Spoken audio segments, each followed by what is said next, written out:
मेरा नाम आरजू है। मेरी उम्र 18 साल है। मेरी फैमिली में टोटल 5 अफराद थे। हम 3 बहनें और मामा बाबन। हमारा कोई भाई नहीं था। मेरी बड़ी बहन सफिया शादीशुदा थी और उसकी शादी को अभी 7 माह ही हुए थे। मेरी बहन सफिया का ससुराल हमारे साथ ही था। मेरी सबसे छोटी बहन 10 साल की है। इसका नाम रफिया है। मेरी बहन सफिया हम तीनों बहनों से बड़ी है और हम 2 बहनें अभी शादीशुदा नहीं हैं। मेरी बहन सफिया की शादी एक बड़े घर में हुई थी और मेरे बहनोई काफी पढ़े लिखे इंसान थे और सरकारी जॉब करते थे। हमारी फैमिली भी अच्छे घराने से थी और हमारे पास भी पैसा दौलत काफी था, लेकिन हमें भाई की कमी थी और मेरा कोई भाई नहीं था। इसलिए मुझे हर दफा ये एहसास होता कि काश मेरा भी कोई भाई होता और मैं इसके साथ खूब खेलती, हंसी मजाक करती और मस्ती करती, लेकिन हम तीनों बहनें ही थे। अब हम दोनों बहनें ही मामा बाबाओं का सहारा थे और मामा बाबाओं के साथ हंसी मजाक करते और अपने कमरे में जाकर सो जाते थे। मेरी बहन सफिया की शादी को 7 माह हो चुके थे और 8वां होने वाला था, इसलिए मेरी बहन सफिया के यहाँ बच्चा बच्ची होने वाला था और मेरे बहनोई साबिर मुझे लेने के लिए आ गए थे। मेरे बहनोई साबिर की उम्र तकरीबन 25 साल है और मेरी बहन सफिया की उम्र 23 साल है। उनकी जोड़ी बहुत अच्छी लगती थी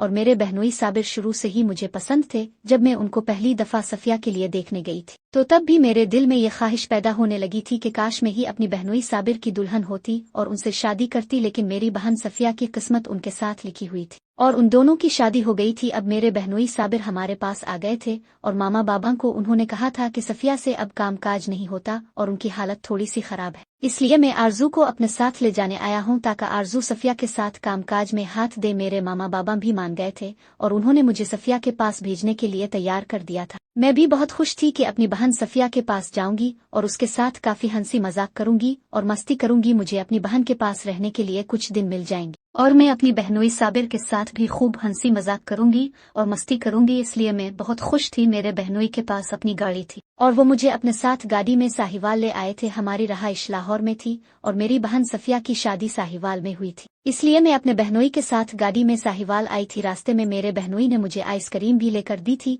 और हम काफी हंसी मजाक करते करते घर की तरफ रवाना हो गए थे। मेरे बहनोई बार बार मेरी तरफ देख रहे थे और मेरी ड्रेसिंग चेक कर रहे थे, क्योंकि मैंने काफी टाइट कपड़े पहने हुए थे और उन कपड़ों में मैं क़यामत लग रही थी। इसलिए मेरे बहनोई पहली नजर मुझे और मेरी ड्रेसिंग को देखते ही मुझ पर फिदा हो गए थे। मैं भी आइडिया लगा रही थी कि मेरे बहनोई साबिर मेरे अंदर क्या देख रहे हैं, क्योंकि मैं भी साबिर को पसंद करती थी और मेरी बहन सफिया तो अब ऐसी हालत में थी कि वो मेरे बहनोई की ख्वाहिश को पूरा नहीं कर सकती थी और मेरे बहनोई भी इस चीज के लिए ख्वाहिशमंद थे, इसलिए वो मेरी तरफ बुरी निगाहों से देख रहे थे। मैंने भी उनकी ख्वाहिश पूरा करने का सोच लिया था और सोचा था कि जब घर चली जाऊंगी तो अपने बहनोई के साथ वो ताल्लुक जरूर बनूंगी जिससे हमें काफी सुकून मिल जाए। हम काफी मजाक करते करते घर पहुंच गए थे। मेरी बहन सफिया मुझसे बहुत अच्छे तरीके से मिली थी और उसने मेरे लिए काफी अच्छे खाने बनाए थे। खाना खाने के बाद सफिया कहने लगी थी कि आरजू बहन अब अपने ही कामकाज संभालना है और हमारे पास ही रहना है, क्योंकि मेरी हालत तो ऐसी है कि मैं कुछ भी नहीं कर सकती। मैंने भी हामी भर दी थी और मैं अपने बहनोई साबिर की तरफ देखकर मुस्कुराई थी। शाम को मैंने खाना वगैरह पकाया। खाना खाने के बाद हम सब अपनी कमरे में जाकर सो गए थे। अब मैं यहाँ आ गई थी, इसलिए मेरे बहनोई दूसरे कमरे में सो गए थे। मैं काफी देर तक अपनी बहन से बातें वगैरह करती रही।